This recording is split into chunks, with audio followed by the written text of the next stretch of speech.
You're listening to the RMPodcast, the official podcast of Red Moon Productions. Here are your hosts, Brandon Davidson, Keith Cheatham, and Sean Sebastian. Enjoy.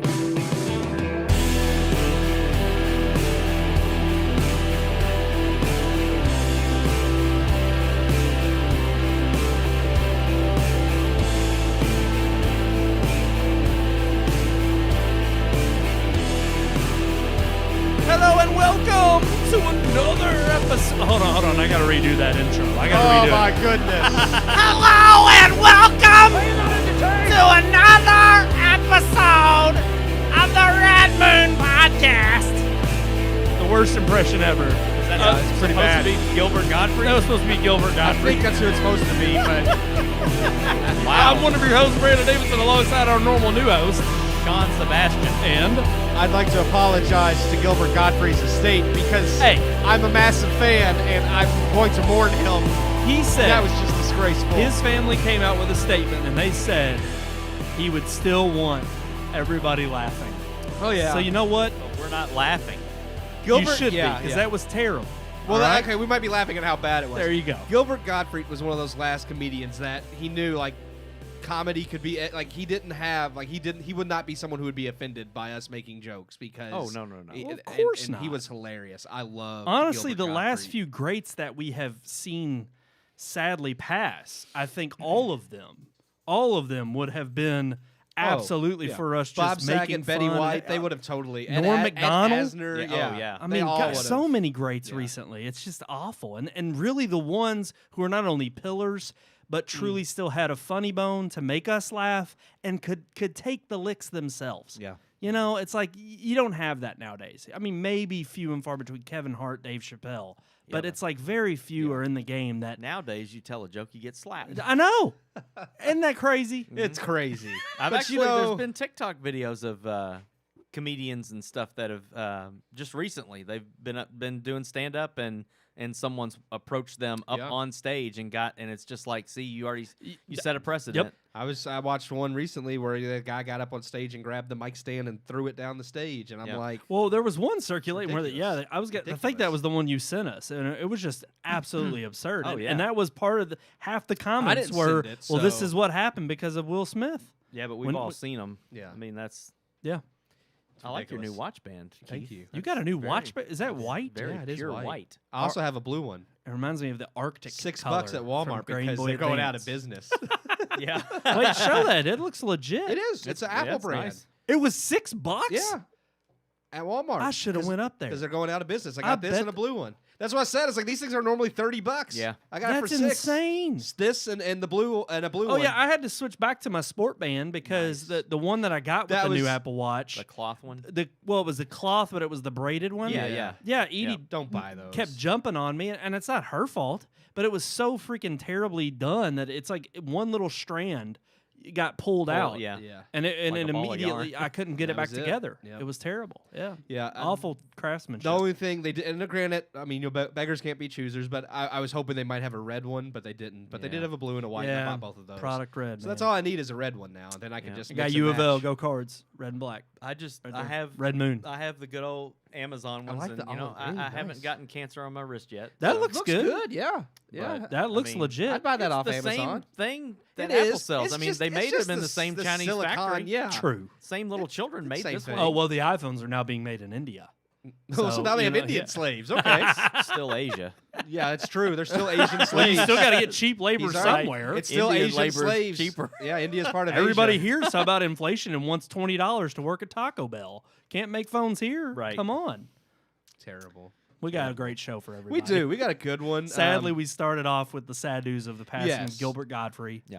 That one really. I mean, they all have hit me, and I was just like, every time one pops up, like it's just unbelievable because there have been so many this year, and I'm like, what's all the people that brought joy to the world are leaving? That's a sign of something. The rapture. Yeah. Yeah. They're all being taken I mean, home. they're being taken. Where I mean, I don't know. Wherever they Humor call is home. dying, They're- and they're- they're it's like their life force is being sucked out of them because of the next generation. They're leaving, and we're left with the people that we see Amy every year. At the Schumer. Oscar- yeah, Amy Schumer. Regina Hall. Yeah. I mean, that should tell you something. The fact that they're still alive means they suck. All the good ones are dying. I mean, that's literally. Oh, and Wanda Sykes. I didn't want to leave her out. She sucks too. I We do got wanna- to include I them wanna all. watch. I want to go home and watch Problem Child.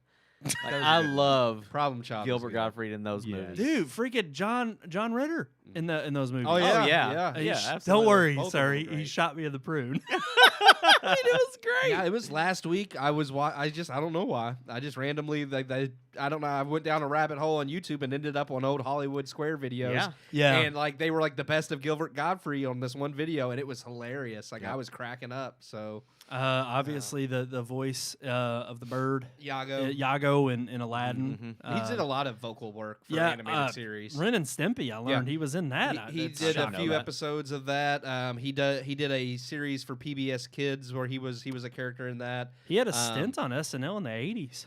Very which is short lived. nuts. That's crazy. Yeah, apparently that was his debut, and it was Well, short lived. And I'll be honest, obviously, because he was a product of, like, Iago is a perfect representation of what I thought of him when I was younger. Because, of course, when you're younger, you don't get comedy. You don't get the shtick.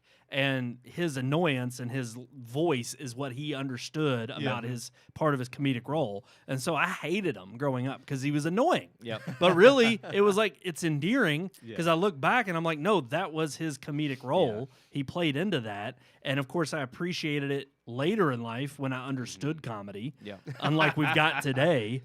And he will was definitely the voice be of the Affleck duck for a lot Yeah. of years. So.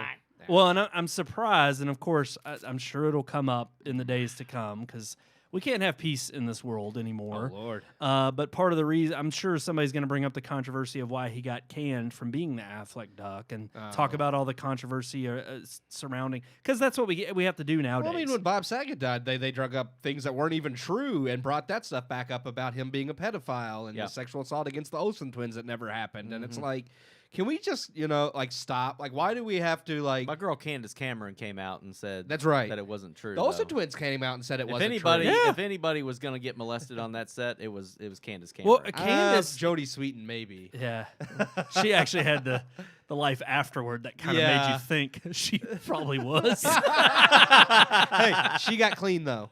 She did. did. She got Yeah. clean, and man, she was recently on the Steve-O podcast. Oh, yeah? And God. talk about somebody's voice I can't stand. Oh, Steve-O? Steve-O's. Oh, yeah. He's done so many drugs. Yeah. And I cannot stand the way he sounds. I don't like his... it's not as bad as Seth Rogen, but he has a laugh that's grating like Seth Rogen. Yes. Yeah. Yep. Oh, yeah, I can't Yeah. stand Seth It's Rogen's like, voice. I hate... when Give he me laughs. Gilbert Godfrey all day. I can't stand it. But no, we got a great show. Yeah, great We got a review. good review. Obviously, we went and saw the big one on the block this week for Jenny? the families and the kids. She's her and Ben are engaged again. Oh, gosh. Are you serious? Yep, Ben Affleck and Jennifer. I don't whatever, keep up with Lopez. Yeah, Jenny from the block. Oh, my gosh. Yeah. Do we really need to see them married and divorced again? Yes, It's going to happen. I think it's gonna be hilarious. I thought he was with Ana de Armas. I guess that didn't last long. I guess that was our over notes, with. Our notes still say Morbius is the review. Nope. It Mine hasn't does not. updated. Yours just didn't update. You It open says, it. it says podcast 412. Oh, that updated. Yeah. But not the Weird. Yeah, rest. 'cause I and have all the headlines are good too. Oh no, yeah, it does. Review says Oh, Morbius. whoops, you I didn't forgot update that We're one. not doing that We're one not again. doing We're not Morbius. reviewing Morbius. That was last week's That was a review. terrible movie, and we don't want to discuss it anymore. We're going to discuss this one we're bringing up because we're done talking about Ben and Jenny. Well, let's get Done. to it. Yeah, let's get into it. It's. Well, we'll let the review decide. Liked it. Here's our review of I liked Sonic the Hedgehog 2.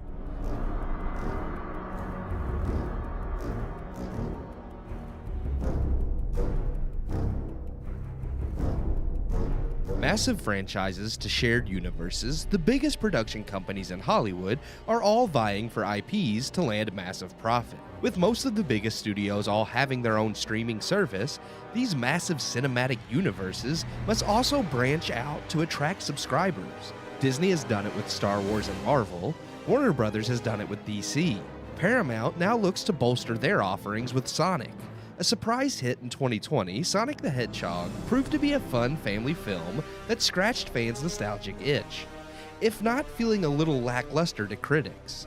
The sequel has landed itself exactly in the same position, and so far is shaping to be another profitable venture. prompting Paramount to greenlight not only a third film, but an inevitable spin-off series for Paramount Plus, one focusing on Idris Elba's Knuckles. But is Sonic 2 as great as fans say? Or is the room temperature reception from critics more apt? Once again, starring Ben Schwartz as the voice of the blue speedster himself, Sonic, and Jim Carrey as the villain as Dr. Robotnik, aka Eggman, Sonic 2 sees the return of previous cast members James Marsden and Tika Sumpter, but also brings in video game stalwarts Knuckles, voiced by Idris Elba, and Miles Tails Prower, voiced by Colleen O'Shaughnessy, the only voice actor from the games to reprise their role. Sonic 2 picks up where the first left off, with Dr. Robotnik stranded on a mushroom planet. Robotnik, of course, escapes and returns to Earth to cause havoc, but not before meeting Knuckles and conning him into doing his bidding. Tails, who has been monitoring Sonic, arrives to forewarn him of the dastardly team-up, and races on to get the Master Emerald, the culmination of all 7 Chaos Emeralds, powerful gems from the Sonic games. Sonic 2 is mostly more of what we got in the first film, with a much larger dive into the video game mythos.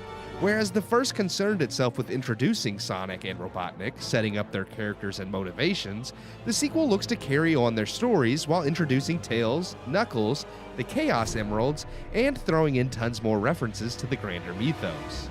It also brings back nearly every supporting character from the first film, even if for a brief cameo. Building upon the first is what good sequels do, but Sonic 2 tries to cram a bit too much into its story. And while still a fun family movie, the character depth for much of the cast is sacrificed for action and cheap laughs. But character depth isn't the only thing lessened in the sequel. While the first film is still mainly aimed at younger audiences, it's clearly a film made for Sonic fans of all generations, with Easter eggs and clever references to years of the Sonic franchise. The sequel, in comparison, leans heavier into the childish aspects and offers less of the creative and witty humor and references that can only be caught by its older audiences. This doesn't mean it isn't still packed full of nostalgia and Easter eggs, but this time around the jokes and references are all more on the nose than clever, and the humor more slapstick. Even Jim Carrey, praised for his performance in the first, feels more generic. That said, Sonic 2 isn't a bad movie. Kids will absolutely love it, and many hardcore Sonic fans will too. I found myself grinning quite often at many aspects of the game brought to life, and the finale does not disappoint. What I really wished for, however, was more of the personal touch that the first film had.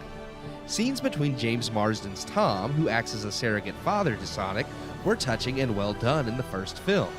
In Sonic 2, Tom takes a back seat, and the few emotional moments attempted are either generic or else not allowed to sink in, as they are immediately brushed off with a joke.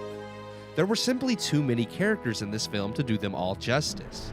Holdovers from the first, such as Deputy Wade, Robotnik's assistant Agent Stone, and Tom's sister-in-law Rachel, just didn't feel needed for the story this movie was trying to tell, especially when adding in iconic game characters like Tails and Knuckles. Luckily, however, the characters pulled from the games themselves are still handled well. Knuckles is one of the more entertaining aspects of the film, and while his fish-out-of-water shtick of taking everything said to him quite literally is a comedic trope seen before, Elba's performance makes the humor land more often than not. Tails likewise embodies the character of the games, though this is less surprising performance-wise, as his voice actor has been doing the character for years.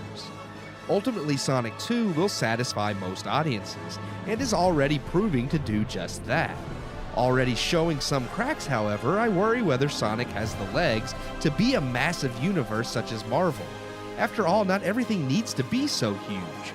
But Sonic 2's popularity should provide Paramount plenty of justification to move ahead with their Sonic Cinematic Universe plans. I just hope future projects don't forget to maintain the heart that made the first movie so popular. I give Sonic the Hedgehog 2 2.5 out of 4 stars. 2.5 2.5 for Sonic 2. I didn't like it as much as the first, which is not the popular opinion amongst audience members. It has like a 97 audience on Rotten Yeah, Tomato. but a 96 for the first one. 93 for the first one. Oh, okay. Oh, wow. Yeah, All right. yeah. Whoa, Yeah. whoa. Yeah. Yeah. Big difference. There was a 4-point jump. That's huge. Audiences really like this. I mean, kids are going to love it, and I think the hardcore fans of Sonic that like to pull out every Easter egg, they're going to love all the fan service. I mean, I appreciated the fan service, but it doesn't have the same emotional depth. Like there's some scenes in the first one between Tom Bombadil. Well, Tom's his name in the movie. Yeah. James Marsden's character and Sonic that I thought they really nailed that kind of surrogate father bond type thing. And then they make a joke of it in this one. And I'm like, it's fine to have the jokes, but there was never a good solid moment between the two of them. They joke about it until the end, and then they pull out where he calls him dad. Yeah, it's his heart one. And I'm like, that was a little too much. Yeah. I thought, well, that's like, it's too little too late. Yes. Like, they really didn't build up any of this to make it feel like that should mean something to him. And then to introduce like all the game elements they did, like we did, like you said during the review, we talked about the last ones, like they really set it up to dive into the mythos from the games, and we expected that. But to bring in Tails, Knuckles, the Death Egg, the Chaos Emeralds, all of it, so much detail, and then still try to cram in like all these minor characters from the first that weren't needed, like Wade, which was dumb. There was not a scene with him in this movie that was needed. No. Rachel, her sister, that whole wedding scene, that wasn't needed. And I would argue even Agent Stone wasn't needed, but no, I would agree, and I would even say like even the wedding, it's like you could tell they were having it for comedic relief and to have a plot point for the rings getting mixed up, and then of course that's how Sonic gets back, and then of course it happens. I think knew obviously the gym was going to be in Hawaii because that ends up being how they reunite. Quite in Hawaii, it was a little ways off, right? But it was out in the middle of the ocean, the general vicinity, and same vicinity. And I'm like, it wasn't bad. It was just it was very predictable. It was, and that along with like you're saying that the misses with having the old characters rekindling their friendship or carrying on in this one versus also introducing these new characters. Plus, I thought Jim Carrey's performance in this one was far flatter than the first. Yeah, he had the same mannerisms and the same manic, attitude, but his lines just didn't hit as well. They didn't seem as witty. Like this hovering villain that didn't do anything until the very end when he finally got his hands on the Chaos Crystal or Emerald. And it was like, I understand that, they wanted to bring Knuckles to the forefront a little bit, and that is their story in the games where, like, he's tricked by Robotnik into, like, going after Sonic or whatever. So it's like, you get these mythos right, but then you just have, like, Robotnik as this hovering villain for most of the movie, just making these terrible generic quips, and I'm like, there wasn't really much for him to do no, to he's be not comedic. Threatening. Yeah. I felt like in the first one, just him hunting Sonic was a little bit more threatening and urgent than his whole role in this film. Even with the the giant robot at the end, it's kind of like that. Even that wasn't threatening because he's dancing and doing some of the moves that he does in the game, and it's kind of like it caters to the people who have played the game. But like my son was watching it with me, and he didn't get the reference of how he was like how he swings his arms and stuff. Like he didn't get it because he's never played the actual Sega Sonic games. So it's just something that I don't feel like younger people or kids that go to see it, they're gonna have a good time because it's Sonic and it's a cartoon character. And it's funny that I feel like the games that they remember or reference, they've probably played or dabbled in some of like the Sega Genesis games, but obviously they didn't grow up on that. They've played like Sonic Dash or Sonic 3D, Racing or like Sonic 3D. Yeah, that's what the bad games. Yeah, exactly. He's never played the side-scrolling Sonic games. The good ones. The ones in which I will it's say known for. There was one joke that I did like because it was a reference to the games when they're like looking for a weak point,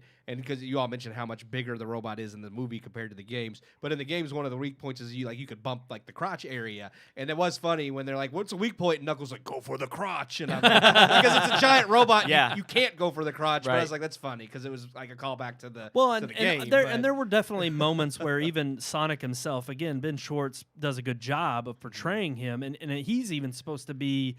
He's supposed to give the the witty quips. Voice of Sonic, he does well. Yeah, but he's supposed to have the witty quips mixed in with the emotional moments of also doing heartwarming, and he can definitely pull that off. I just felt like there were not enough of those moments. Partly what we talked about with regard to like even James Marsden and Sonic's character not really having. It just felt a little too forced in this one instead of organic throughout the whole film. They're really, and I mean, I'm okay with bringing James Marsden back. He was like pretty much the second. Oh, like the absolutely. But it was like they didn't give him anything to do. Well, I immediately It's like knew from the moment they set up the whole Hawaii Hawaii thing, vacation. they I'm were like, just you're getting just out of getting the them way. out of the way. Yeah. You're sending them off until they come back later on in the movie. And that was when my we need problem them. with bringing back all these secondary characters, because it's like, okay, you got rid of James Marsden and Tika Sumpter, who should be like the prominent like live action characters outside of Jim Carrey, so that you had room for all these other characters that weren't needed. Like, you should have kept them in the focal point to have those emotional moments. And no, they didn't have to be in every scene, because you are focusing more on the video game characters now. That's fine.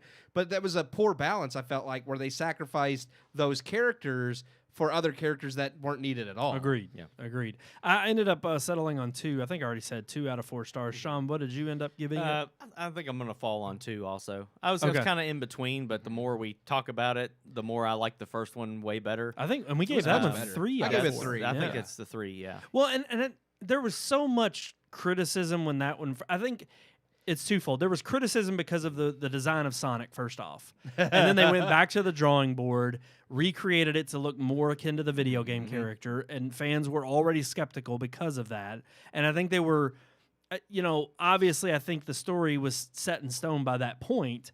The movie was already in post-production. However, I think that definitely Paramount knew after the redesign of Sonic, they were like, this has got to be good. Because if it's not, then we're really going to have a flop on our hands. And it delivered. And we all were well surprised when the first one came out. We set up actually a lot were of surprised. potential, yeah. And so I think to see this one kind of, I told you all while the review was playing, I likened it to what happened with Patty Jenkins in Wonder Woman.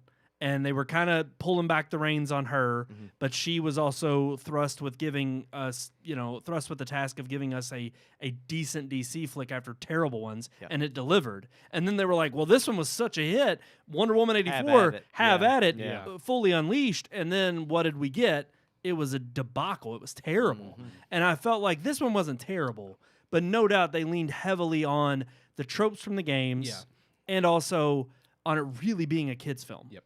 It just didn't have any heartwarming like Pixar. Most of the tug at my humor heart was moments. much more slapstick than the Yes. wit the first one had. Because that's what I appreciate about the first one. Yeah, they had slapstick humor for the kids, but there was a lot of witty stuff, just like the old senile man that drew the picture of Sanic in the first one, like stuff that adults would get and be able to laugh at. And there wasn't a lot of that in this one. Yeah, as soon as we got to the dance scene with like it was funny, but I'm It just was drawn sitting here out and I'm too like, long. It was drawn out Yeah. too long, and I was like, what's the joke here? I'm like, he literally sees the map that he's trying to get on the floor, and I'm like, he's Sonic. He can literally run over there, Same grab it, thing. and Yeah. leave. Go. Like I don't Yeah. know why this Yeah. is even happening. There were a lot of moments actually in this movie where I was like, for someone who has super speed, like he did not utilize it. Right. I was like, there's so many moments he could have just, and I felt like the water was the only thing where I thought, okay, he's afraid. Yeah. And I love the whole like the bubble and that was Yeah. great. That was a Yeah. good callback. Yeah. But it was like that was the only thing where I felt like, okay, this is why he's not using his speed. He's afraid of water. But yeah, there were so many other moments. I agree. Because the first movie, I never felt like had that problem. It's like they showed off his abilities as much as they could in all the action scenes, and it made sense. It's like if he was foiled, it wasn't because of like something dumb, like I can't get to the. It's like he's fast enough. He should have been able just to get to that map and go. And it was just kind of weird how there were a lot of moments where I'm like, I don't know why he wouldn't just speed off and well, do that. in the temple when there's all these booby traps and stuff. Yeah. And Robotnik goes through it with Knuckles, right? Yeah. And they go through it, and all these things happen. Things shoot out of the wall. The big spike ball rolls after him. All that. Well, then when Sonic and them go through it, it all happens all over again. Yeah. And it's I'm like, how did well, it I'm like, reset? yeah, how did Reset, it yeah. all reset? And again, it's the same thing with a video game. If you die and start over or have the to walk reset back, button. it all comes back. I used to hate that about those video games. You'd like go forward and kill everybody, and then you would just walk back, If you and all ch- the yeah, enemies everything's came back. back. I'm like, Yep. that's just bull crap. and that I know this is a side, but I remember even just playing like on a PlayStation game where when that didn't happen, it was groundbreaking. Oh yeah. It was like you left a room and came back, and it was everybody's like the still way dead. it was, and you Yeah. were like playing Resident Evil, or Yeah. something, and you're like, Mhm. what? Yeah. How in the world did this? That's crazy. It knows. Well, and, then, Yeah. and then they got even more advanced where they got clever with it. Like with Uncharted, you could clear out an area, but when you go back, they like have new people, like they're calling him by walkie-talkie. So it's like Yep. enemies are back, but because it's all new enemies, so it Yeah. fits narratively. Or they play it Yeah. into the game mechanics. Like Yeah. there's other ones where they completely redesign the whole level design because you die and it's like, oh, you're going to play a whole different game now. Yeah, Sonic was, especially for something that, because they're doing a third one, which makes sense. And then they're doing a spin-off series on Paramount Plus with Knuckles, which, I mean, it does make sense, I guess. And Idris Elba did a great job. He was good. I thought he was funny. He was funny. Like I said in my review, like the whole like shtick, like I'm going to take everything literal because I don't understand, is kind of played out. Like that's a cliche at this point. But he did deliver it well. Like I didn't think his work did was bad. Agreed. And just like the shtick with Sonic and how there were so many moments where he could have used his abilities, but he didn't, and it was kind of like a plot hole. Same thing with Knuckles taking things literally. Yeah. There were certain moments where I was like, well, how come you didn't take that literally? Yeah. And so it was just that again, it felt half-baked in that regard. It even felt like Tails wasn't as... I mean... For him to show up at the end of the first movie and give you that kind of big, like, oh my God, Tails is going to be in the next one, and then he just doesn't have that big of a role. It's almost all about Knuckles. That's Tails. He never does it. But I mean, it makes you wonder about the end of this film. Has another reveal for a third film, and it's almost like Tails. How much of a big deal is that going to be? He got overshadowed. Well, he should be the next by Knuckles. Yeah. And I hate it because that was another heartwarming moment they were supposed to have with Sonic and then Tails being like good buddies. Even that I didn't feel like it played off too quickly. His I'm like, we haven't had enough time to let this sink in. Like, I've been creepily spying on you. I was like, okay, that's how we introduce Tails. I was just like, I felt like they could have come up with a better reason for him to like be coming here rather than I've just been watching you for years. And now I'm coming to warn you again, all of a sudden. Okay, I got the whole I got to steal this cop car or a car to fit in, and he has these gadgets. Like that was fine. And that's fine. But then it's like when they're escaping that scene, I'm like, why do you have to get back in the car? And it's like Sonic's faster. Yeah. Why can't he either speed off and you fly away where Knuckles can't get you?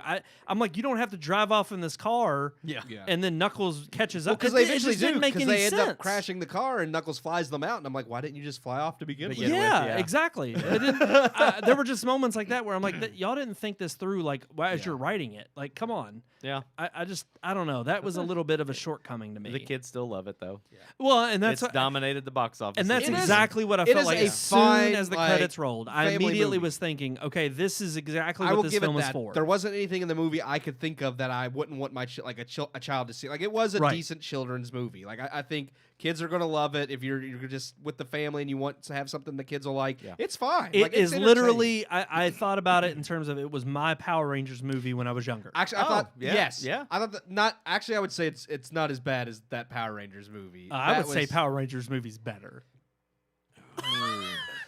It's been a while. It's been a while since I've seen that. The acting, the writing, no. Ivanhoe. Yes. I love it. It's more entertaining, but it's not better made. Hey, if you Power look at the Rangers plot is supposed to points, be bad, it's solid. Okay? Very solid. No, Power Rangers is supposed to have a campiness to it, though. Yeah, so, exactly. I mean... And I'm telling you, there ain't nothing sadder saving films. than freaking seeing Zordon almost die. Yeah, you're crying. Okay? Yeah.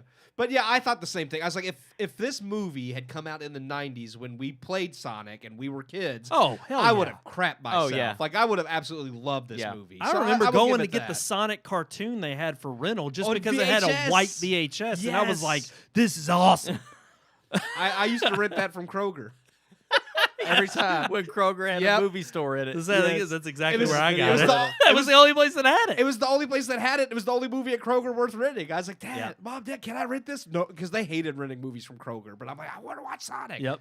Wow. Man, that was right up there when Red Giraffe was right next to it. Yeah.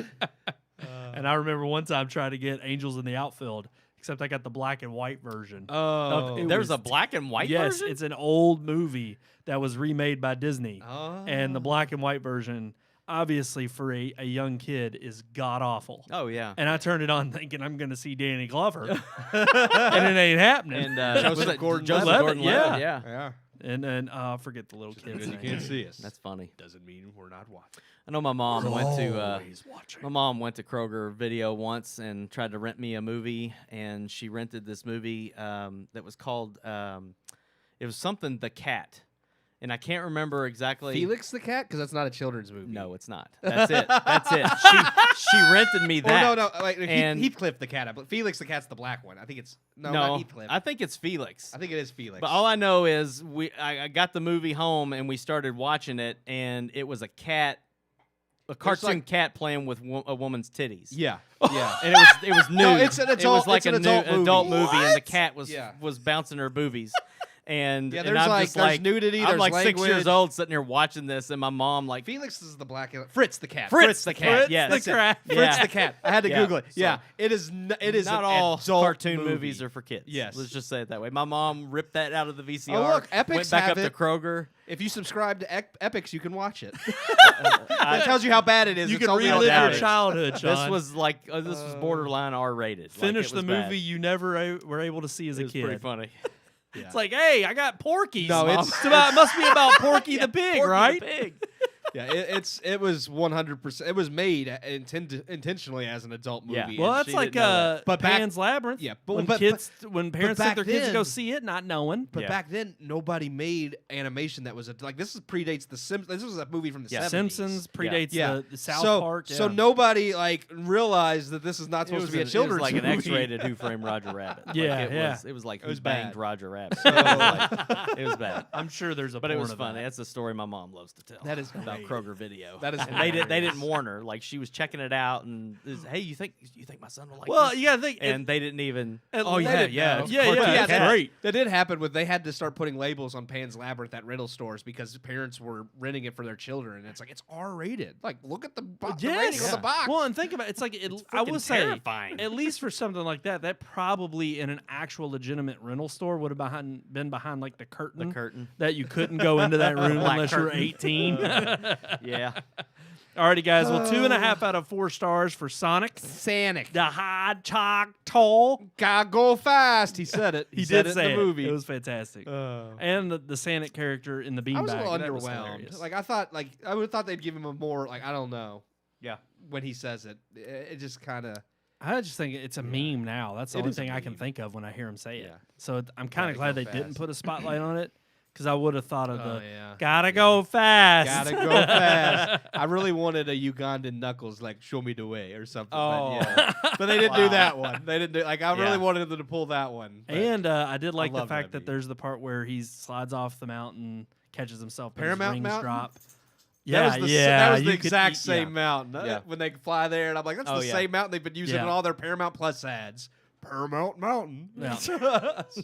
But it's like which I think it's the Matterhorn is the actual mountain that it's. Oh, yeah. The I- Matterhorn's the actual mountain. But it's funny because that's in their that's ads. in like in their ads, they call it Paramount Mountain. Like they don't. Oh, Call it, okay, yeah. Well, I think it's in Switzerland too, which they weren't even in the movie. So I guess they just added it based. Well, no, They were. Were they in the Yeah, Alps? they were in Or the I don't Alps. know if that's. I don't know know. if that's So Switzerland. that may Probably that, zoned out during that may have it probably was intentionally done just so they could have that mountain. It Well, was of a course. terrible experience at the movie theater watching this movie. Like there was people behind me with screaming and Oh, screaming. you didn't even. kids Yeah, you and- didn't even bring that It up. was a You said freaking one child crapped himself. One kid crapped his pants Man. behind us, and it was just bad. Like my 8-year-old Crap leaned my over pants. at one point, and he was just like, "I think somebody pooped." and I told him, I was like, "Yeah, the kid behind us, right behind us, crapped his Smell it? pants." And he was like, "How do you know?" And I was like, "Because he's been begging his mom for 30 minutes to take him to the bathroom, and she wouldn't take him." It's like, come on, son, you didn't know about the rings. Come on, you got to pick up on the cues, okay? Yeah, it was terrible.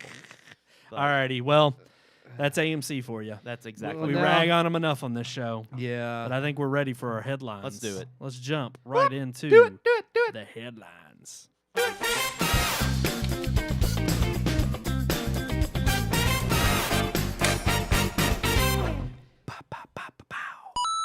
It's not the right type That's- of coin. not. It's Mario. That's That's the only Mario. one we got. Brandon don't have no Sanic in there. I didn't. You know, it's funny because I didn't prepare Sanic for this show. I That's should the have. only that's the only ring we have. I should have Do at it. least Do had it. the Do the it. ring. Do it over and over again. It won't. Oh, let it me. won't do it. That sounds even weirder when you hit it a bunch of times. Yeah, that's as You need fast the as I can sound make of it when go. all the rings fall out. That's When you yeah, do that. exactly. That would be great. Yep. Yeah, that was another when I lost my rings. I'm Yeah, like, that was good. yeah. That was enjoyable.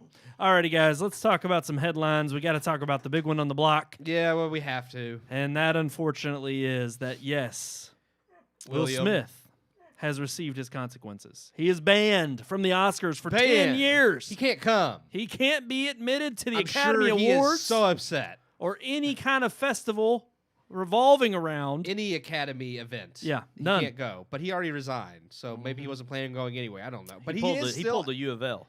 Um, He did preemptive measures. yeah. Well, and it So- didn't. yeah, except he got to work. keep his banner. Here's my thing. That's true. How He got many to keep years his was it award. before he finally won one? It's like he's not getting he's not going to get anything in Tell the the next few truth. years.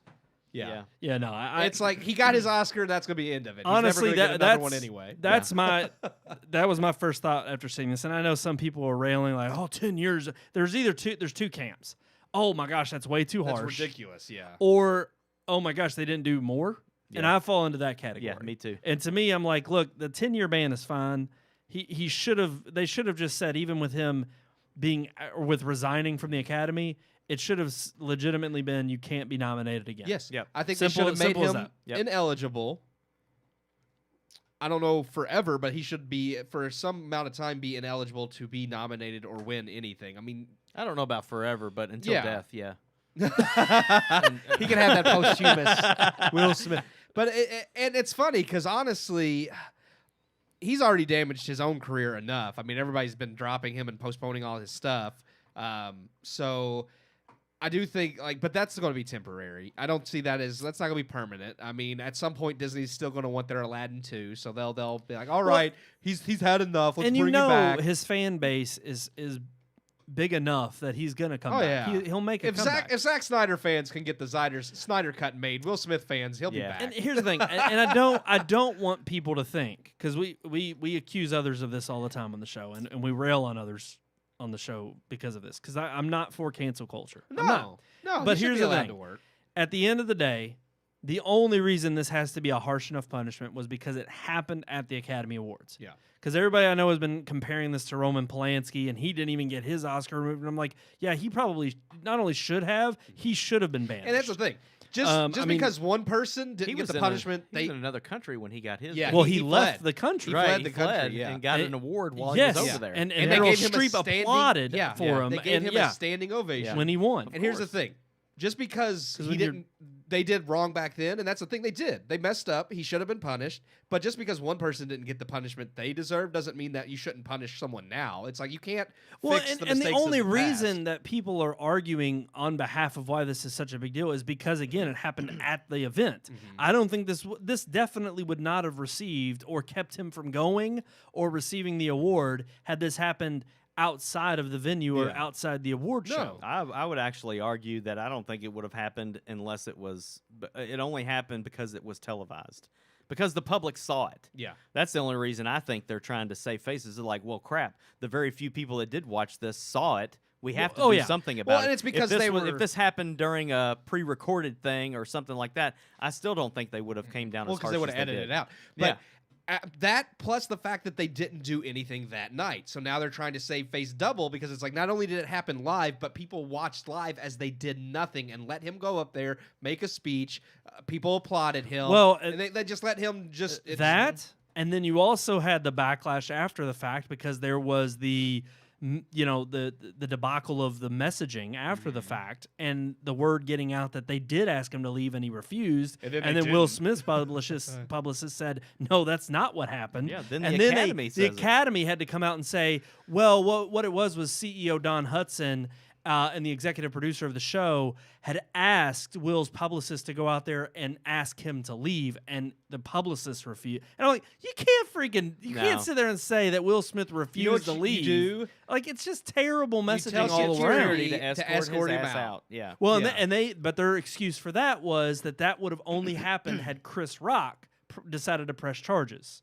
Because security was on standby, Yeah. waiting for Chris Rock to make that choice. Doesn't And I'm like, matter. even if Chris Rock refuses, You escort him out. then Yeah. fine. You don't have to arrest him, but you still get him out of the show. He still Yeah. broke the code of conduct, Right. whether he presses charges or It's not. like, yeah, whether there's I mean, heck, even certain states will pick up charges if someone doesn't press charges. So it's like the Academy should have been like, all right, you don't want to press charges, that's fine, but he needs to not be here for the rest of the evening. Right. And that would have been even more of a punishment for him to not be able to accept his and Oscar. partly that's the other reason why I'm kind of falling under on the side of him having or them issuing saying you'll never be nominated again, simply because of the failure of them to act on the night of.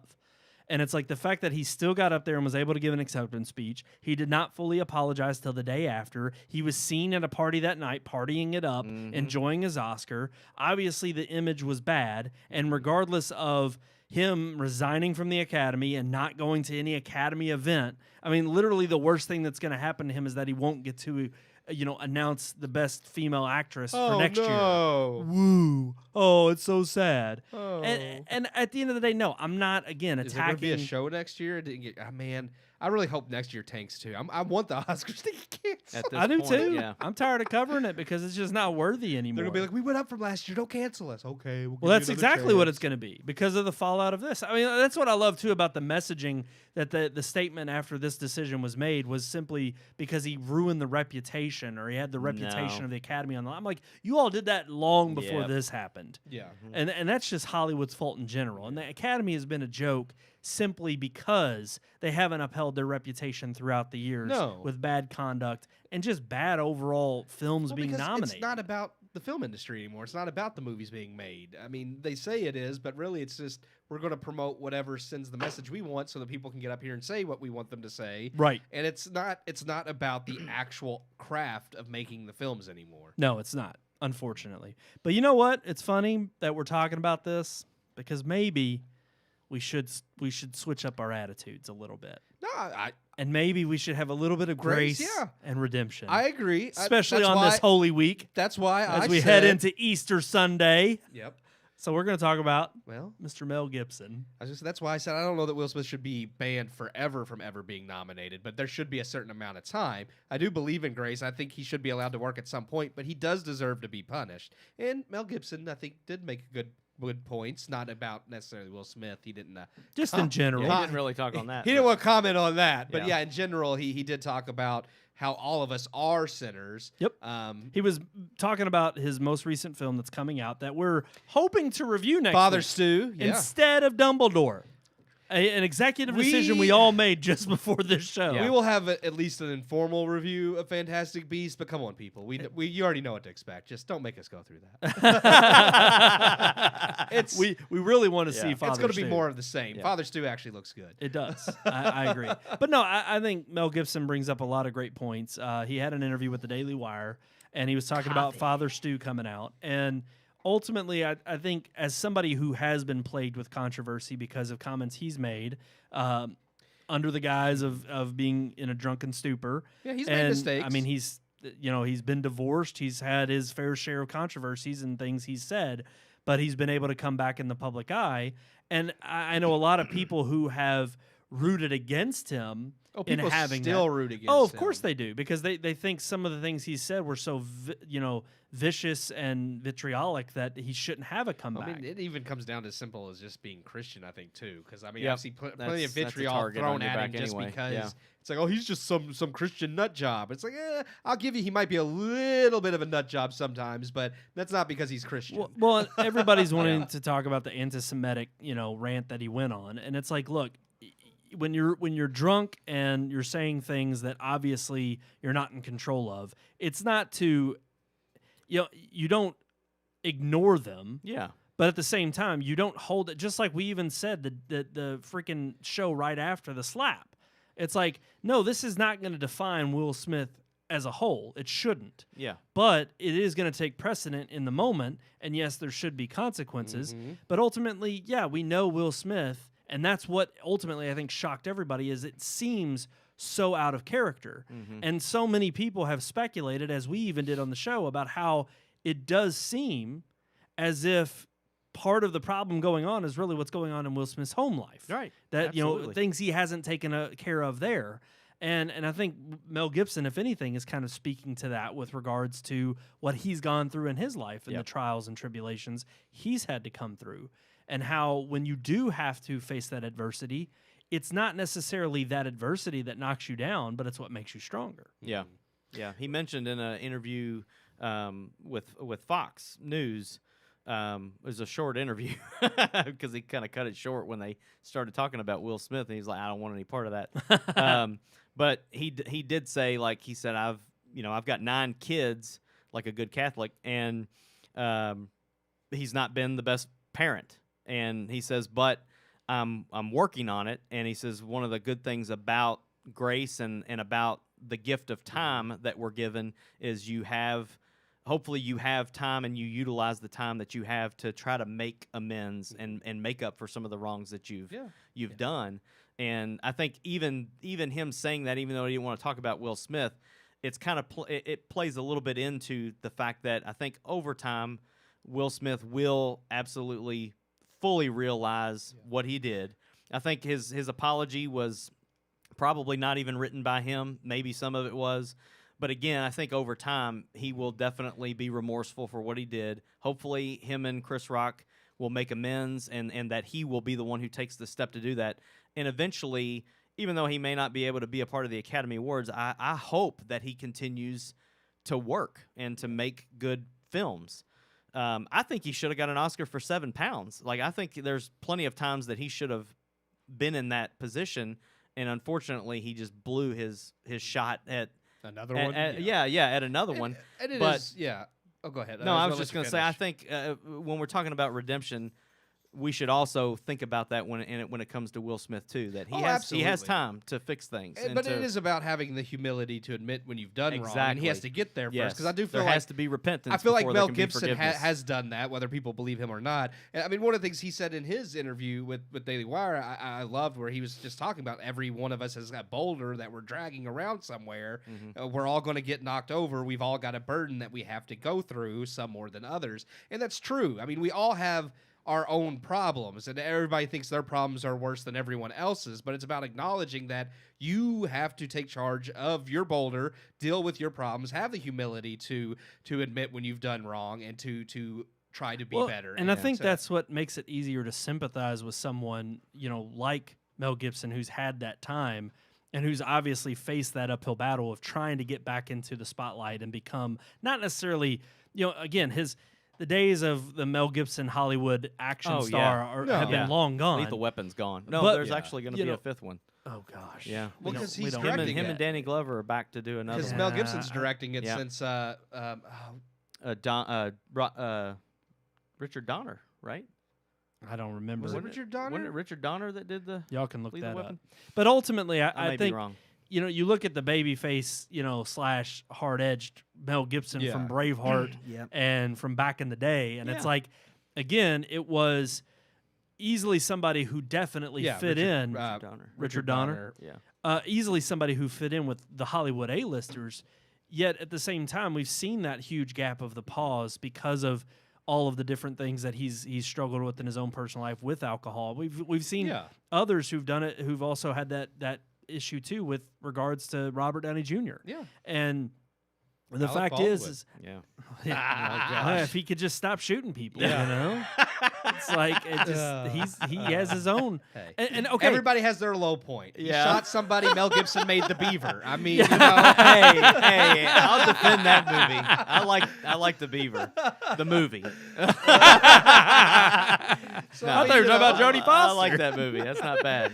But no, he's kind of moved on or evolved into the directing. He has. Versus, I mean, believe me, Mel Gibson has been making some.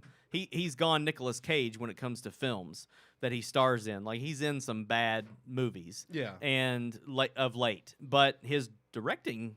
Is still good. Hacksaw Ridge was a decent great. film. And I mean, I hate to say it, but it's like, I mean, I still every year watch Passion before Easter. Yes. Yeah, oh yeah. And I plan on watching that this week. And it's like it's an emotional movie, and the guy knows how to tell and evoke those emotions out of you. He's a great storyteller. He is. I'm looking forward to Father Stew. I think it looks good. Mm-hmm.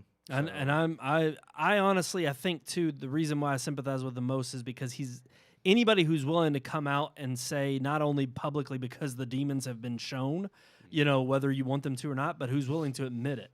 Again, it is that humility. It's like the moment you admit that humility, I can absolutely be on that level with you, because it takes courage for anybody who has that tremendous amount of spotlight on them to say, yeah, obviously I've shown I'm not perfect, and I'm not, and here's, you've seen the demons in my closet.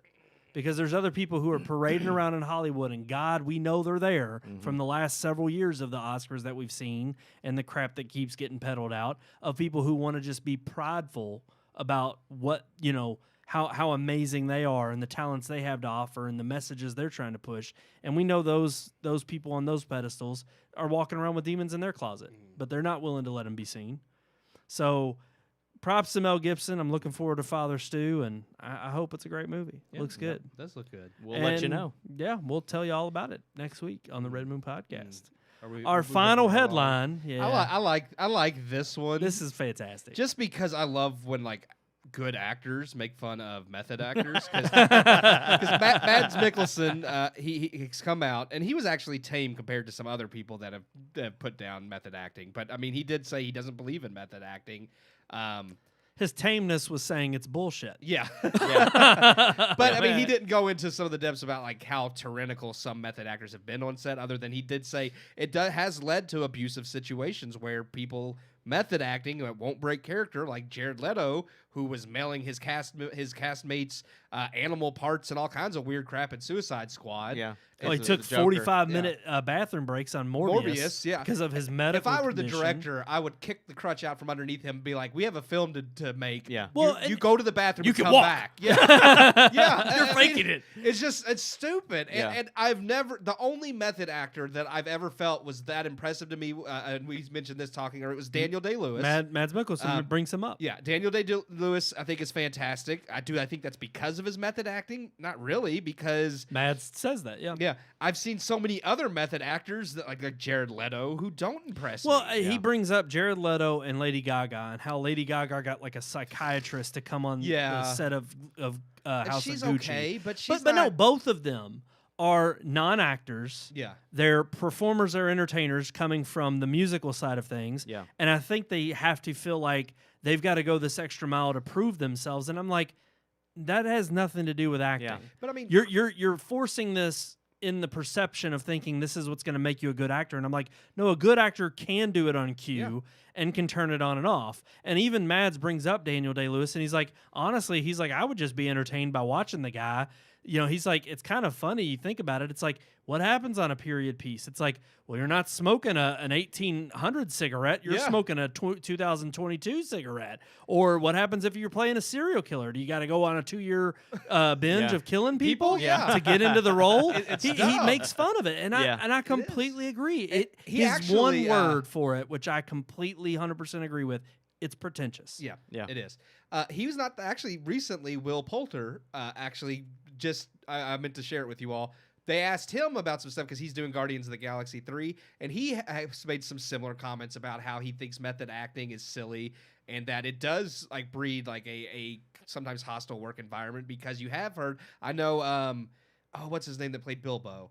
Not Ian McKellen. No. Ian Holm. No. Martin. Martin Freeman. Freeman, Yeah. Yeah. I know when he talked about, I think it was Jim Carrey he worked with, he said he couldn't, or it was somebody he couldn't do, because he said like they were getting kind of abusive on set because they were I bullying think people. was it Man on Jim. when he I don't know if played in Martin that. Freeman was in that. No, but when Jim Carrey played Andy Kaufman. Yes. And he actually, they said he actually not only was method acting, that it started out that way, but then he actually believed that Andy Kaufman was using him to channel him. Yeah. Channeling Andy Kaufman. Yeah.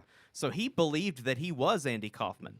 And now I think that's bullcrap. Yeah, Yeah, of course it is. But again, he used that Man to on the moon. justify. You look at Man on the Christian moon. Bale and his outburst on the set of Terminator because somebody broke him while he was method acting and he just lost his mind. And it's like, it's ridiculous. And Christian Bale I've never seen do anything that, listen. I didn't know about that one. the only Oscar I've ever Yeah. Oh, no. You're swearing to me.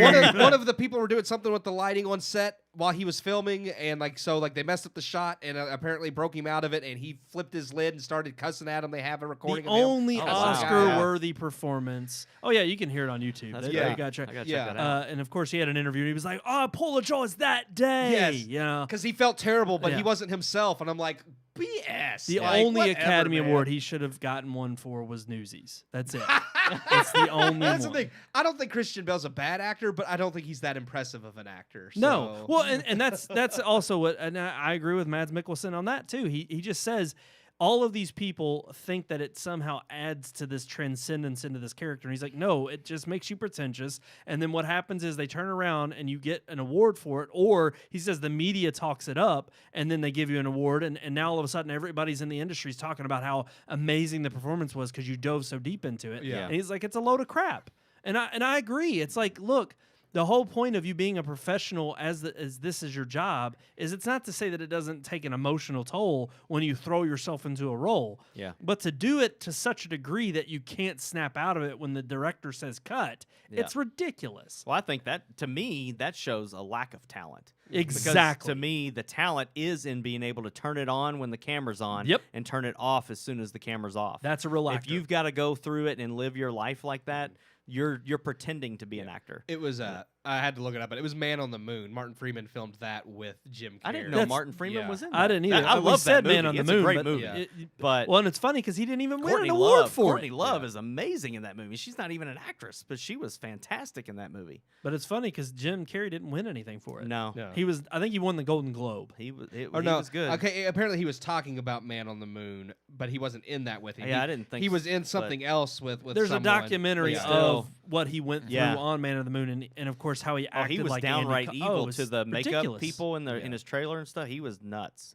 But yeah, apparently Martin Freeman doesn't like working with method actors. Like he won't because I don't like blame you him. said, it's just, and I would if I was a director. Oh, or it's somebody funny in because I Hollywood, would like to just be know like, no. what he thinks of them working with Benedict Cumberbatch because he brings him up and how he got like tobacco poisoning for Power of the Dog. Yeah, and I'm just like, and that might be where that might be who he was. He did, even though he doesn't call out, but that might be where his experience is from that he's referring to when he's in his article. Because, I bet it is because that is the only method actor I know of that he's worked with. But apparently, he can't stand working with method actors. So well, thank you, thank God Mads is out there fighting the good fight like so many and others. He is a good. We I need like more Mads A-listers like him. I feel who bad are well for known him. in He the got industry. wrangled into the Fantastic Beasts franchise. I'm sorry. The only you have to say yes. So I mean, I'm sure he's not fine. Like, it's not like they wrangled him. But the thing is the more good actors that speak out against it, the more hopefully will come out and say, I don't need to do all that. Yeah. And they'll just say it's a load of crap anyway. I am hoping it's a dying school of acting because we are before you didn't see anybody ever speak out against it because it was this holy grail of acting, and now we are. How could you speak against? But their now craft? we are seeing a lot of really good actors coming out and saying no, it's stupid. So, which I didn't make. Leo's a method actor, isn't he? Yes. Well, and I think that's why he ate that buffalo liver, even though he's a vegetarian. Even though he's vegetarian, he ate it. There's something to be said for actors who are in the middle of a scene that continue even after, like for instance, Viggo Mortensen kicking the helmet, breaking his toe. Leo in Django, when he hits his hand on the table, breaks the glass, and it that's really fine. bloodies him. You don't break character while the camera's going, but that doesn't mean that. And I'll even say, like Kerry Washington having to put up with the fact that Leo. I'm surprised. Sure, there were waivers and all this crap signed, but he comes over and he rubs his blood all over her face, and it's not like fake. No, because he actually cut his hand. And I'm just like, to some degree, it's one thing if you keep the scene going, but the moment you involve somebody else, and I'm almost like, okay, again, this is a movie, and I know most people are like, but it's a one-off chance. But it's just like, what the hell, dude? Like that's a little bit. Yeah, it's going too far. Your coworkers have rights. Yeah. Like just because it's a movie doesn't give you the right to like spread your blood just all think over. about the medical implications of that. It's like if you go to the doctor's office or whatever, I just got my Hep C rubbed all over my face. They wear gloves and all that for a reason. Well, and it's like, funny too because I'm EMTs. like, they already have so many tremendous like. It's stupid, and I would laugh at it when it comes to a sex scene because they have all these like plastic pieces they got to put on if it's full frontal nudity, and if like they show like an oral sex scene, they got to have like certain things that are in place so that you're not actually committing, and I'm just like, which is funny because I'm like, well, we all know it's not a porno, but you're pretty damn near close to it anyway if you're showing that explicit nature anyway. But again, if you're gonna go through that much trouble on that side, I would think the same thing constitutes for even a scene where you're still in character, but you're rubbing your own bodily fluids on someone else. Yeah. Like, I don't see how you could keep rolling and not let that be, an instance where you yell cut and say, all right, well, let's check the gate and we'll cover this again. Yeah. But I just think it's a little too far. And so I'm with Mads. Like, thanks for sticking up and going out against method acting. Yeah. Let's talk about video games. Video games. Multimedia segment. Multimedia.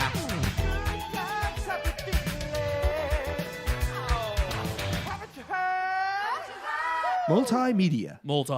Multimedia. Let's talk about it, guys. I'm Yeah. ready. I wanted to bring it up because it's been a couple weeks It has since this news but dropped. We haven't talked about it yet. But everybody knows It's we're PS fans. It's multimedia. We're Yeah. video game fans. Video game fans. We're not- Video I'm game. not even like against Xbox. No, I mean, just I don't have a- have I just one. don't have the money to I have a have one. 1X. I don't have a Series X. I don't have. I've see got a a point PC. in getting that really, but I'm waiting for the Series XX. yeah, The Series XX. the Series X. X. The Series X cubed. That's what I'm waiting The on. triple X. That's the other When iteration. they take the Xbox and they cut it in half Yeah. and make it into an actual cube, then I'll get Yes. one. Oh, okay. Yeah. I don't Actually- like the rectangle. I want a cube. What the Oh, hell? Siri's listening. Siri is talking Siri's about been listening all Oh, night. she's listening to Wow. Xbox and XXX. it. Wow. You're gonna get ads all over Facebook. I'm gonna Yeah. get some porn ads now. Yeah. Phil Spencer's gonna show up in your YouTube videos and say, "Buy an Xbox." Swear to me. I was gonna say, is he Oh. Christian Bale? And here's the Wow. thing. The one thing I do like about Xbox is Game Pass. Like I do think that has been a worthwhile venture that they have done. And Sony, I think, thinks it must be pretty worthwhile too, because as we were alluding I'd say to so. earlier, they now are upgrading their PlayStation Plus plans, kind of merging PlayStation Now with PS Plus to create a new multi-tiered PS Plus platform. Mm-hmm. And I think that's what you were wanting to talk about, right? You know, Yeah, upgrade, yeah. downgrade. Siri's Siri's still listening. coming on, What man. is What is she doing? I think. Are you I- holding I'm the button telling you, I don't man. know. Well, I don't know if my thing's a little tore up. I don't know. Maybe it's pushing it. Like something. Siri wants to talk. Tell her. I to don't know, stop. but I need her She's to quit. lonely tonight. I need her to Keep quit your listening woman to under me. control. Tell her relationship segments in 2 weeks. We'll talk about her then. Okay, it looks like she's good. I don't know. We'll see. But yeah, I wanted to talk about the subscription service. Mhm. Obviously, there's 3 tiers. Mhm. This new, like we said, this news dropped There's about 2 weeks Basically, ago. what we have now, there's the pointless tier, and then there's the premium Yeah, tier. I'm gonna get the Premium Plus tier. Well, here's the thing. Premium Plus Max. Is that what is it? No, it's essential. It's PS Plus. Yeah. then Essential. Wait. No, Essential's the bottom The tier. Essential's the bottom. Yeah, that's what we already have. Basically. What's the second? Crap. We were I'm totally totally unprepared. in Is it Premier? I think it's no. Or Premium is the top Yeah. tier. I think we Here were we go. wholly Here we unprepared. go. Y'all ready for this? Yeah, go ahead. Alrighty. Hold on, it's got to load I'm up. gonna get the top one. I PlayStation don't- Plus Essential, which benefits include. This is basically what we have now. You get 2 monthly downloadable games, exclusive discounts, cloud storage for save games, online multiplayer access. It's basically what you're already paying for. 60 months, $60 bucks a year. Yeah, $60 a year or $9.99 a month, whatever. Then you have PlayStation Plus Extra, which is everything that you have now, plus a catalog of up to 400 of the most enjoyable PS4 and PS5 games. Woo! That's $14.99 monthly or $100 a year. Then you get PlayStation Plus Premium. That is everything from Essential and Extra, but it also adds up to 340 additional games from PS3, which are only available through cloud streaming, and a catalog of beloved classic games from PlayStation, PS2, and PSP, and those are available in both streaming and download. See, that makes no sense to me.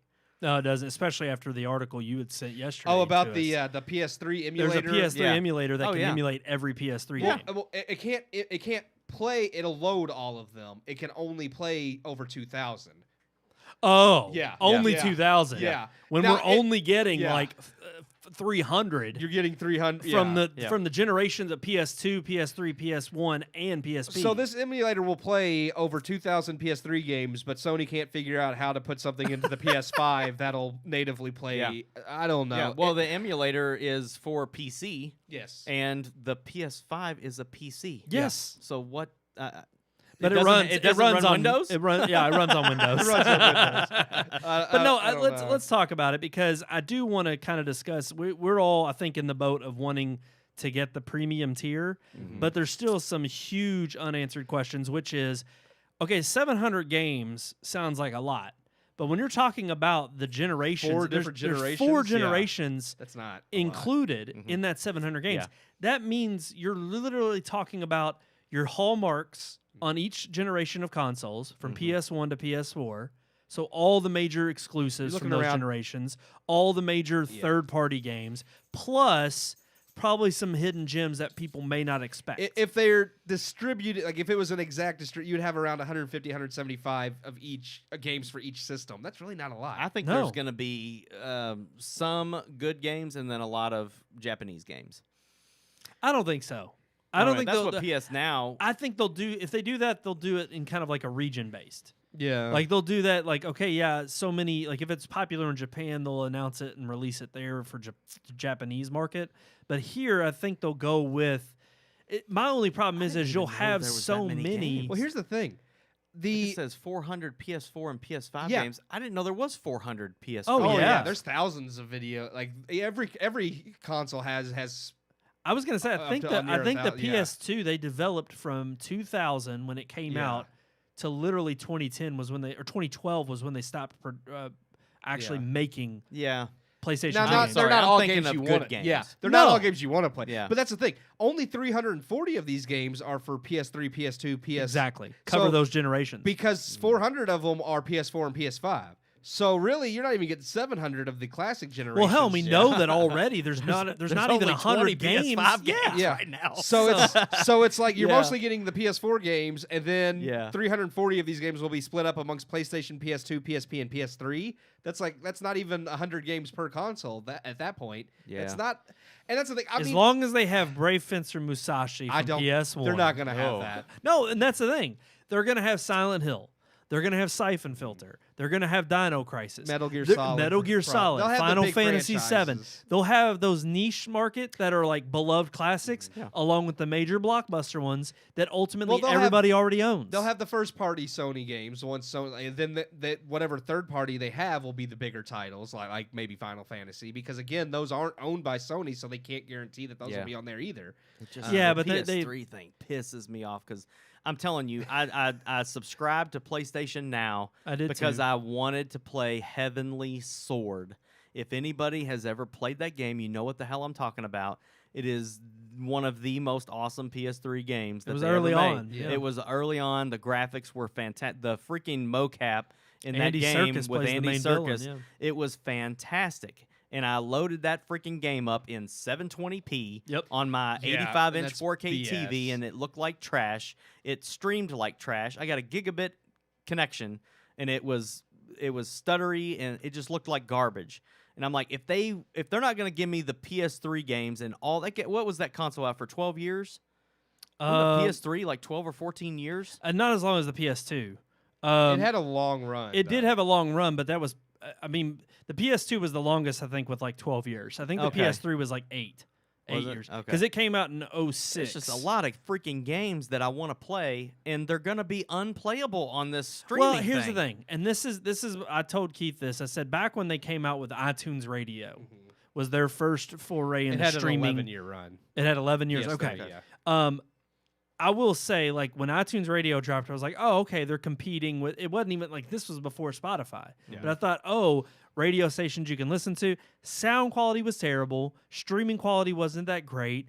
And it was like you didn't have your library available in such a fast capacity. So I was like, this is half-baked. Well, then, of course, Spotify comes out. It gets popular.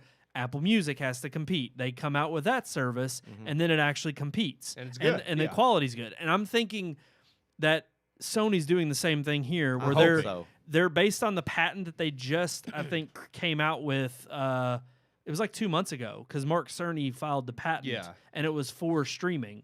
And it was a way in which I guess they use an emulator on their end to stream the game. But yeah, I agree. If it's not in 1080p quality, 60 frames or at least 30 frames per second, like Xbox Game Cloud is, then I'm sorry, that's not a fair comparison. You can't try to compete or ask people to pay this amount of money and deliver half-baked goods. Yeah, that's where Google went wrong with Stadia, and Amazon's Luna thing is getting terrible reviews about the streaming quality. And I mean, that's all it is a cloud streaming game service. And it's like they promise 4K graphics in 60p. You're running the games on a freaking what's the Nvidia's top the Game tier cards? Shield? No, they're like RTX. RTX. They have RTX graphics cards in the computers that are serving these games up, and it's like, but that's not what people were getting. And that's why people have jumped off the Stadia bandwagon. That thing's not going to be around next year. No, And they've already stopped Amazon support Luna's for it. not going to be. Well, and we all argued that part of the reason is because you've got to have your first-party games. I think that one bit the dust. Yeah, I need a new You need a iPad new cover. cover. Hey, see if Walmart's got one of those. Oh, I should have. Oh, yeah, man. I think they're 75% off now. I Oh, need to go God. up there. That's They're amazing. probably already gone. Probably. Who Either knows? that, they bought them or stole them, because that was the problem with that Yeah. store anyway. Yeah. But no, I think part of the issue with anything like Stadia, or even when Ouya came out, back when that was a thing, and that was crowdsourced, it was Ouya. like, if you don't have the library to back it up, and I think that's been the most disappointing thing for PlayStation fans, because a lot of people, when this was announced, were kind of like, okay, this seems like the way in which they're announcing it, it is very much geared towards PlayStation fans. Yeah. It's not about bringing in a new crowd, whereas Xbox, they're very much opening it up to saying, hey, no, we want you to play this on your Xbox, on your PC. Yeah, we want to you make play it this anywhere. available Yeah. on your iPad through our app. It's like, I've played it. I've used Game I think that's Pass, amazing. And it works. Yeah. I think that's awesome that they're providing that kind of service. Whereas PlayStation is like, no, our strength is in our exclusives. It's in the luxurious and Their priceless titles has always collection been that one we of their- have. yeah. I mean, the celebration of a PlayStation fan is the fact that you've been there since the beginning and you've grown up through the times with PlayStation and been an avid fan. Well, that was one of the through all the of these brilliance generations. of Astro's was it Playroom. Astro's Playroom. Like the attention to every generation in that game when that came with the PS5. yeah. I loved that because there were so many like references in games and for each generation and all the little little things you could get. The icons, collect. yeah. Icons And that was amazing. It's puzzle like pieces. for Sony that knows fans like how huge fans are of its history and its games to not have the backwards compatibility that Xbox has. That, let's face it, Xbox doesn't have as many great like I'm glad they have backwards compatibility. I mean, it's awesome that you can go and play any Halo, Fable, Gears of War, but really those three franchises is it for me. It's like after that, it's like what else does Xbox have that I care True. about? Nothing. Yeah. True. And it's like Sony has so many titles and such a huge back catalog of exclusives that people love to not Well, and have it's funny access to those you just bring really up sucks. Xbox because I think too that's kind of what Xbox fans have to look forward to with all their recent acquisitions. You have a lot to kind of be thankful for in terms of what's coming, and they've showcased a lot of studios' works that I think are going to make huge splashes for Xbox, especially Game Pass holders, because those are day and date release. Now I completely understand why Sony's saying no, our first party exclusives are not coming out day and date. And yeah, I get it. that because I think not in the way. Again, that's a place where PlayStation owners know they have their bread buttered. Xbox has to kind of prove like, okay, no, we're going to lure you in with those, but also these other incentives to come to our platform. fact they that- don't have the fan base yet that is supplanted with that type of Plus, image. Xbox has a little bit of the ability to offset a bit of that, not a lot, but a bit of that cost by the fact that Game Pass is available outside of Xbox. True. Like you don't have to buy an Xbox to play these games because Yeah. you can get Game Pass through PC or Yeah. your tablet. Like I you're had saying. I had it for a month playing it on my phone. Yeah. Yeah. And that's the other thing too that I think with this that's competitive is not in the monthly tier, but in the yearly subscription tier, because that's the only way you can buy Game Pass, I believe, or is only by month. You can't do a year. Yeah, they don't have a So yearly if subscription. you do the yearly subscription of PS Plus, the premium or even the essential middle tier, it's cheaper. it's yeah, actually cheaper than Game Pass. And I think they're expecting a lot of people to do that. to do annual, that. yeah. And I'll be one of those because I'm a PlayStation. It's 120, right? A yeah, year? for a year for the top tier. for the top tier. Yeah. But then I'm not only going to be one of those people doing that because I'm a PlayStation fan, but my hope is that if this is popular enough, that they won't cycle games out, but they'll just add more to the collection of old classics. And as people start to clamor for wanting certain games, if you get enough people on a Reddit thread that beg Sony for a certain game, Sony's going to have no chance but to say, well, we don't have a reason not to make this happen. yeah. other than maybe a license deal or something that they have to make. And if you're already a PS Now member, you get automatically rolled into At least the premium. bottom tier. Yeah. Well, you get into premium if you're a PlayStation because it's Now both member. services. Oh, yes. If you have yes. both services, which Yeah. you have to have one before Because the other. Sony delisted Yeah. the annual PS Now after they announced this because they didn't want people to. Yeah, to go. and that's smart. But that's but smart. I tried to get on CD keys and buy an annual PS Now because it's $60 and it's cheaper. Oh, so you can automatically be upgraded? and, Yeah. and they're sold out. I was like, dang, I wasn't fast enough. I didn't think about, People were already. I didn't think yeah, about yeah. it until like a week after, and I was like, oh, that I could get that on CD keys because they sell it for like $30 on CD keys because everything's so cheap. Yeah. For like a whole year, and I'm like, that'll be cheaper, and then they were already sold out. I So was like, then, dang it. what are your all's thoughts in terms of is it a downgrade or an upgrade as far Well, as what we have now? If they fix the streaming like you were Yeah, talking it's an about, upgrade. then it's definitely an upgrade over what we have now. Even without knowing the library, not knowing what if it's, games are if coming. it's Well, if it's fixed, it's just a unilateral move.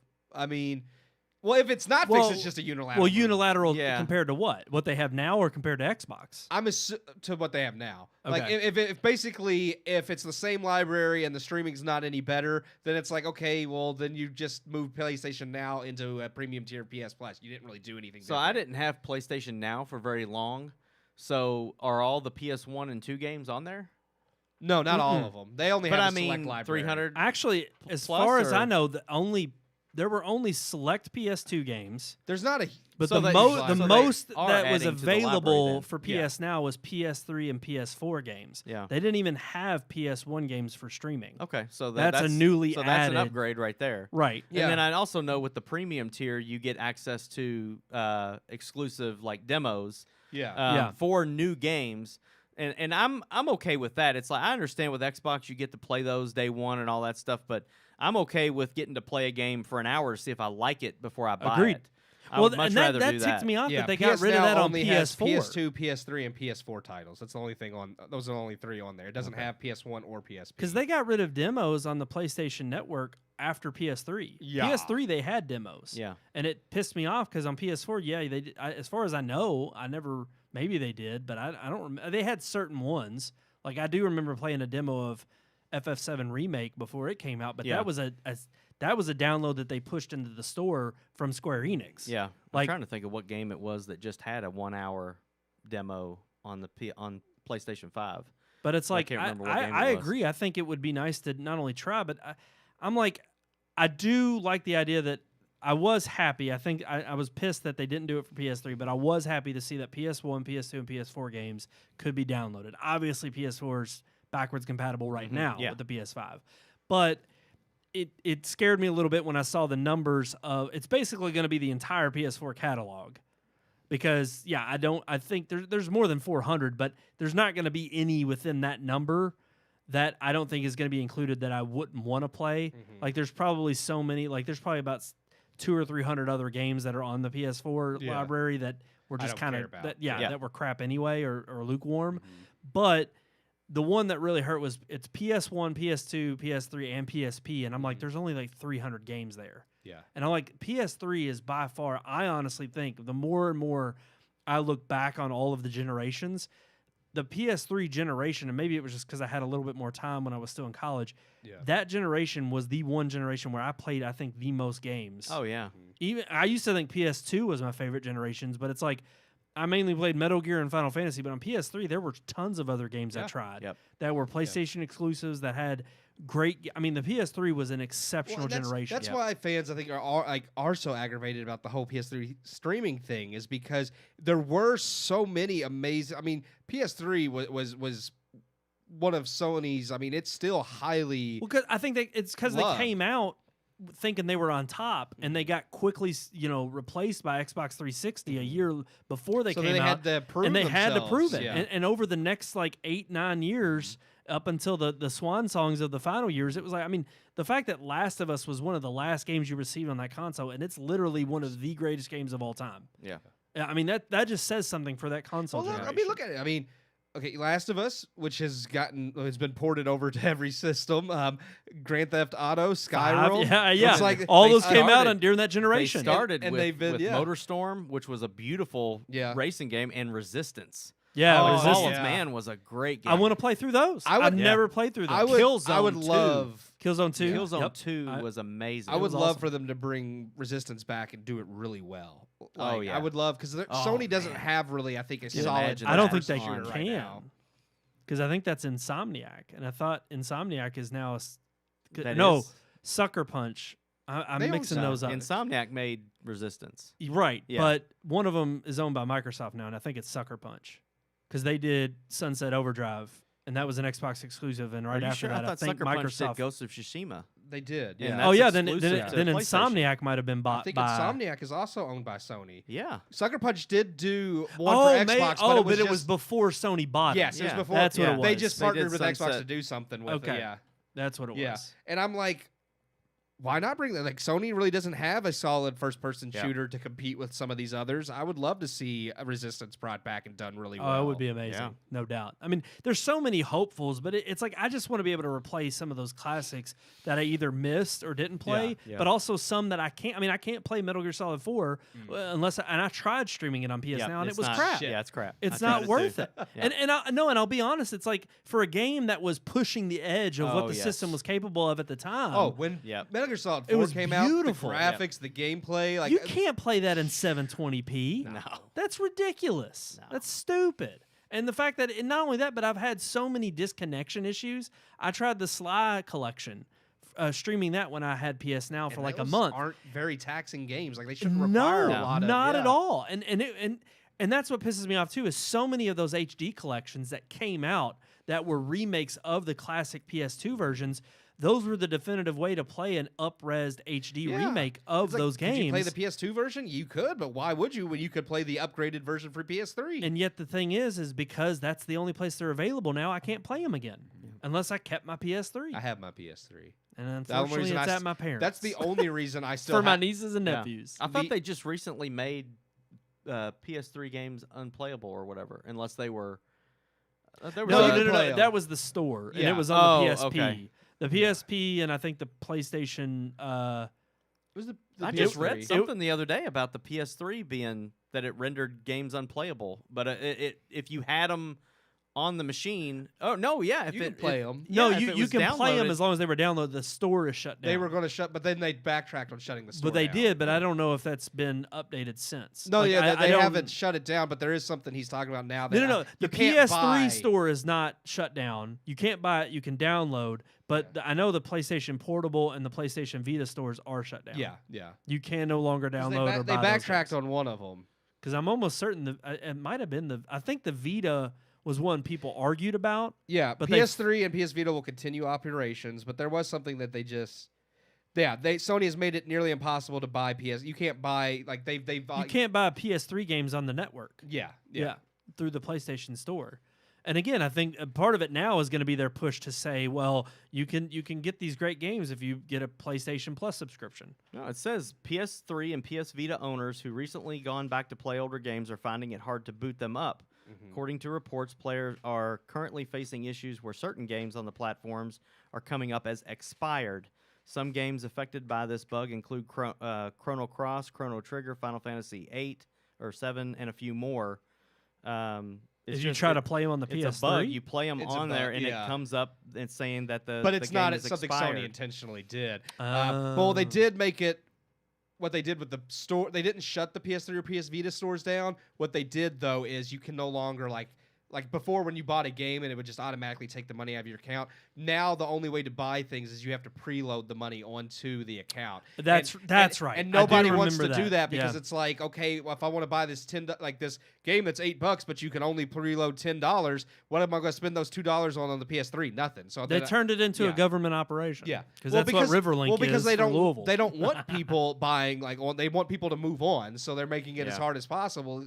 Well, and here's the but- thing: I'm okay with that as long as you've provided another way Yeah. for those games to be made available. But I mean, Fine all if my, it's through PS Plus and you got to do this subscription, but Yeah. at least put that out first before you start having drawbacks all on my your network. PS3 games are disc based though, and that's the only reason I kept my PS3 is so I could play Metal Gear Right. Solid 4. Well, and all because- mine are either disc or they're downloadable, but they're on the hard drive. Yeah, that was the yeah. reason I upgraded from my old I fat do have a 80 few- gig Yeah. to the 500 Yeah. or the 500 gig or Slim. whatever. I do have Yeah. a few free games from PS Plus but they are on it. So Which is funny because I did recently read too, and this is just a little side note, that each of the PS3 consoles, the disc drive in that was so gross.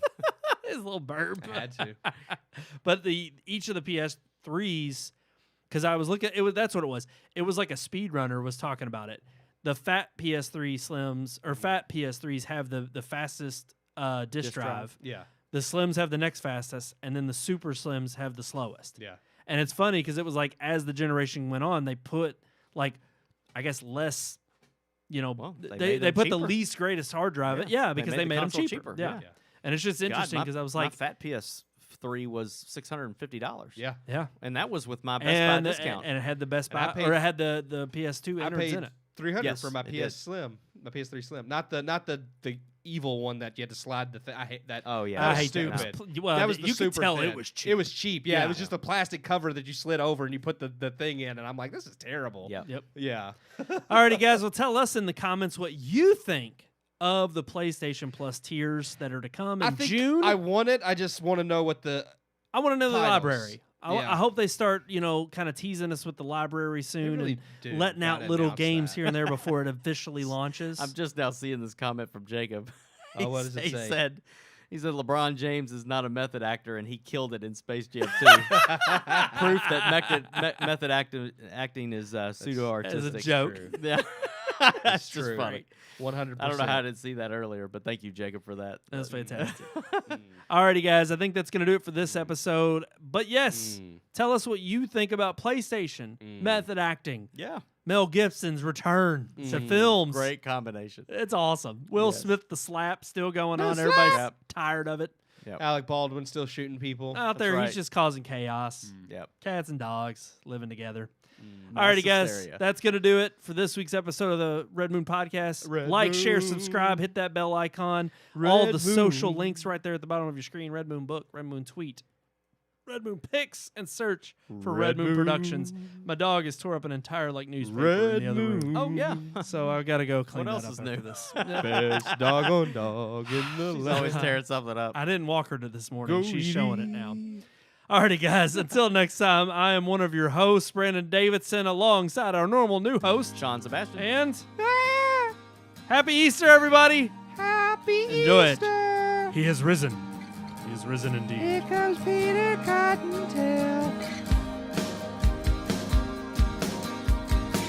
We hope you enjoyed this week's episode. For more reviews, previous podcast shows, and everything Red Moon, visit our website, redmoonproductions.com. You can also like us on Facebook or follow us on Twitter by searching for Red Moon Productions, LLC. We'll see you at the movies.